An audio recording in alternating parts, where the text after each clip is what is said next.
livre, je stigmatise un livre, des écrits qui sont contraires à la République française. On sait qu'on a effectivement un certain nombre d'origines juives dans le Coran. Ce sont des textes juifs qui ont été pas mal utilisés, réutilisés pour la formation du Coran. Vous dites aujourd'hui, c'est un livre qui s'est inspiré des écrits anciens juifs, ce que vous me dites. Alors, cette haine, elle est arrivée spontanément ou est-ce qu'elle vient, elle aussi, des écrits anciens des juifs? Et à ce moment-là, pourquoi stigmatiser les musulmans et pas les juifs? Je ne stigmatise pas les musulmans, pour commencer. Je stigmatise un livre. Je stigmatise un livre, des écrits qui sont contraires à la République française. Et peu importe les origines, peu importe les raisons pour lesquelles il existe, le texte dit: tu peux battre ta femme, et vous avez 3 fois plus de femmes battues en Seine-Saint-Denis que dans le restant de la France.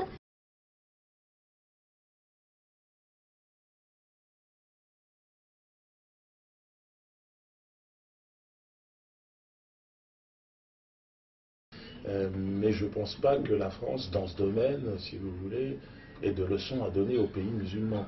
Le nombre de femmes battues en France, le nombre de femmes tuées sous les coups de leur mari, l'affaire moi-même d'Harry Trintignant en était un exemple, ce n'était pas le fait de l'islam, de l'islamisation. De tout temps, des femmes sont mortes, de tout temps, des femmes ont été violées, massacrées. Là, il y a une petite Laetitia, elle a été découpée en morceaux et jetée dans l'eau. Ça n'était pas un musulman.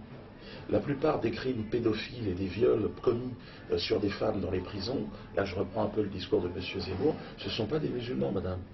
Donc je trouve que c'est grave de parler du traitement de la femme et d'y associer, si vous voulez, et de dire que le malheur de la femme, c'est aujourd'hui le Coran. Je trouve que c'est un peu osé. Il y a un texte, il y a un verset qui dit: tu dois battre ta femme, et qui donne des degrés. Si elle n'obéit pas la première fois, tu battras un peu plus fort. Si elle n'obéit pas un peu plus fort, etc.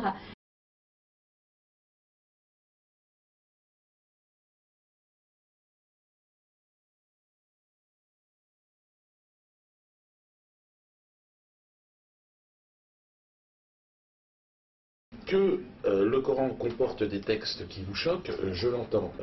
L'hymne national français dit qu'un sang impur abreuve nos sillons.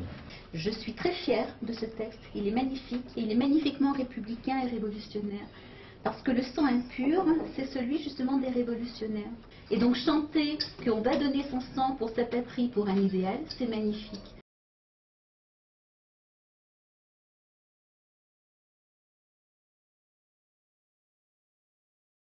Ce que vous venez de faire peut être lu différemment. C'est-à-dire que le sang de notre ennemi, que le sang impur, abreuve nos sillons. Il en va de même pour le Coran. Si vous avez l'intention de voir dans le Coran un texte maléfique, c'est votre traduction et c'est votre version des choses. Il y a des gens sincères pour qui le Coran est le moyen le plus habile pour atteindre la révélation. Il n'empêche que la seule chose qui vaille quand on vit dans une nation, quand on vit ensemble, c'est la loi des hommes. Faire des lois, les respecter pour le vivre ensemble. L'islam n'est pas une religion parce qu'elle prétend gérer le rapport des hommes entre eux, des croyants avec les croyants, mais des croyants avec les incroyants, des hommes avec les femmes. Il n'empêche que la seule chose qui vaille quand on vit dans une nation, quand on vit ensemble, c'est la loi des hommes. Faire des lois, les respecter pour le vivre ensemble. Vous pouvez les juger négatifs, vous pouvez juger que ce texte est un texte de haine, vous pouvez, mais vous devez respecter le choix d'un très grand nombre d'individus sur cette planète. Ce ne sont pas des imbéciles. Leurs femmes sont-elles maltraitées?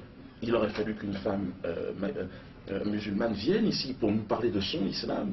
Mais est-ce que ça n'est pas plutôt à vous, un groupe de 3 personnes, d'aller déjà voir des millions de personnes pour vous interroger, vous dire, mais est-ce que finalement il n'y a pas des choses aussi à apprendre à l'intérieur de ce groupe?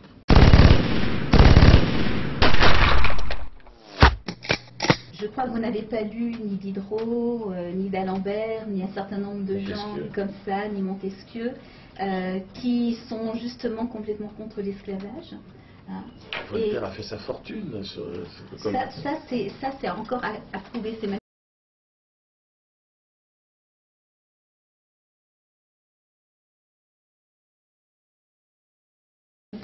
c'est pas gagné. C'est bon, et bon, on va pas. Ça s'appellerait du révisionnisme. Dire ce que vous dites, vous contestez l'existence des chambres à gaz, ça revient exactement. Alors non, là c'est complètement autrement parce que puisqu'il l'a fait, puisqu'il a gagné de l'argent. Il a gagné de l'argent. Ça n'a pas été prouvé. Bon, bien sûr que si, que c'était. Je veux dire, ça n'est caché à personne. À l'époque, c'était un commerce légal. Il faut savoir qui était encadré par une législation. Je peux vous assurer que le code noir. Il y avait la possibilité, si vous voulez, de faire ce commerce. On en est où là dans le truc? Plus attention. De faire ce commerce. On en est où là dans le truc? Plus attention. Dans ce grand mouvement philosophique qui vous apparaît comme le socle de vos valeurs morales, il y avait l'esclavagisme, il y avait le colonialisme qui ne va cesser que de se développer. Hein? Beaucoup de gens au XIXe siècle, notamment, et autour de 1880, ont voulu justement la colonisation pour répandre les bienfaits de nos valeurs universalistes, c'est-à-dire apporter effectivement aux restants du monde des croyances, des valeurs auxquelles on croyait. Parfait. Alors, que fait l'islam aujourd'hui, si c'était cela?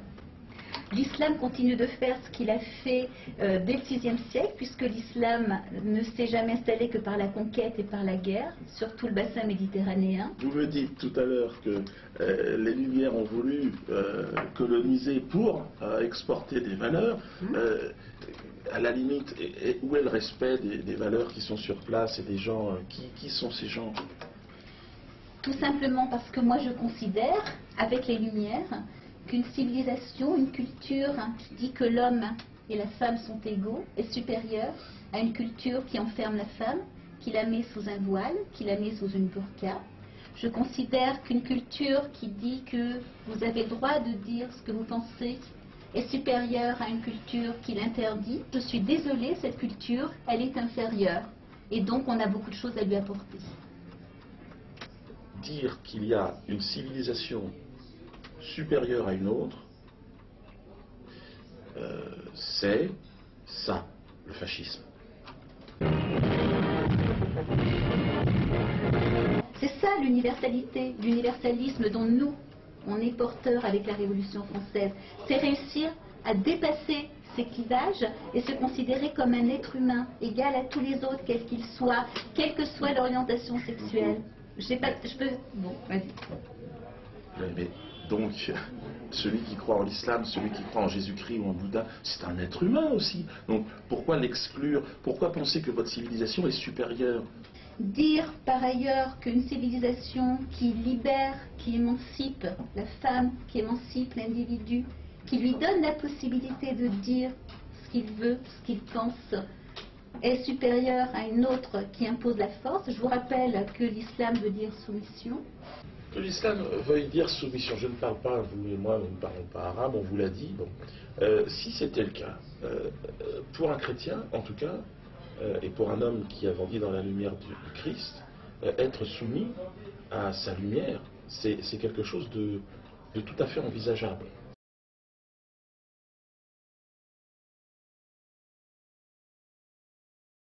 Bon, très bien que vous soyez attentive au sort des femmes musulmanes. Je comprends, vous êtes une femme. Bien. Non, mais très bien. Moi, je suis un homme, donc il sera a priori logique aussi que je m'interroge. Mais les hommes musulmans, vous en voulez à ce point-là à vos femmes? Vous les aimez pas, vos femmes? Vous n'aimez pas vos petites filles? Vous n'avez pas d'amour quand on caresse sa petite fille, un petit papa musulman Quand on la voile, non. Oui, il n'aime pas sa petite fille? Non. Bon. Je suis très gênée quand vous avez, toujours à l'école française, des gamins ou des gamines, parce qu'elles sont musulmanes, qui demandent des dispenses pour ne pas aller au cours de PS, pour ne pas aller à la piscine.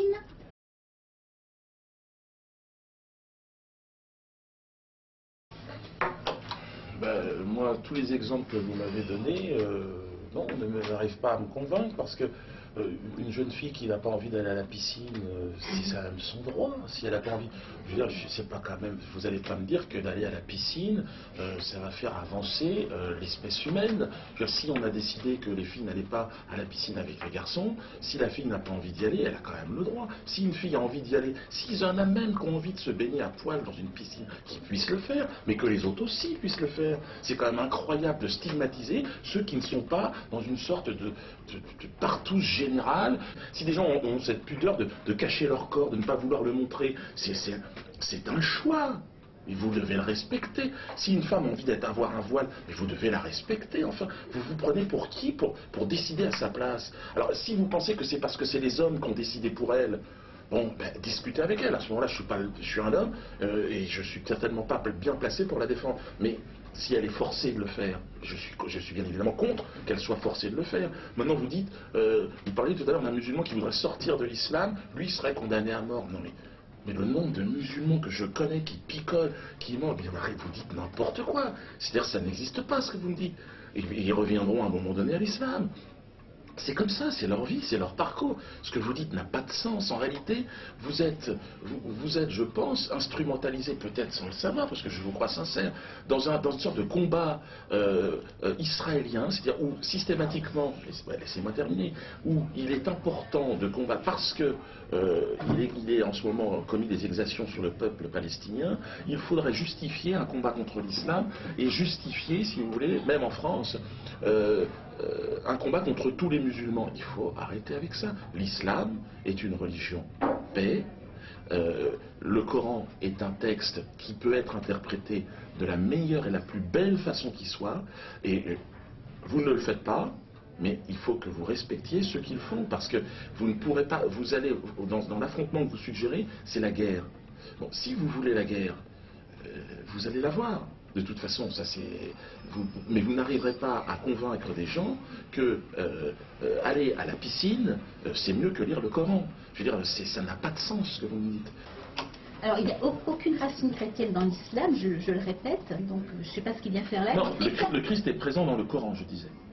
Il n'est pas présent dans le Coran du tout, à aucun moment. Il y a une récupération qui a été effectivement utilisée en faisant du Christ un messie, enfin un prophète, etc. Et Marie. Bon, peu importe. Non, mais récupération.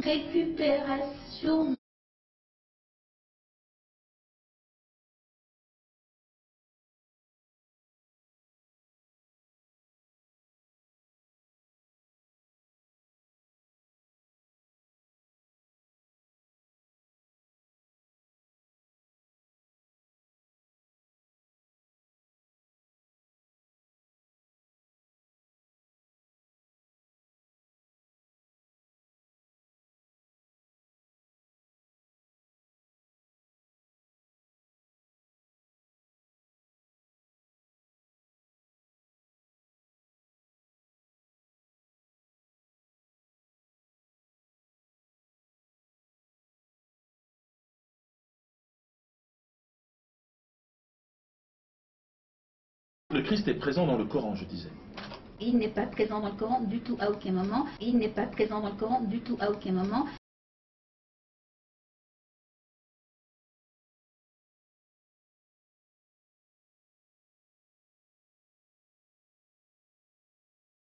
Ils aimeraient vous voir mécréants comme ils ont mécru. Alors, vous seriez tous égaux. Ils veulent éteindre de leur bouche la lumière d'Allah, alors qu'Allah parachèvera sa lumière en dépit de l'aversion des mécréants. Subhanallah.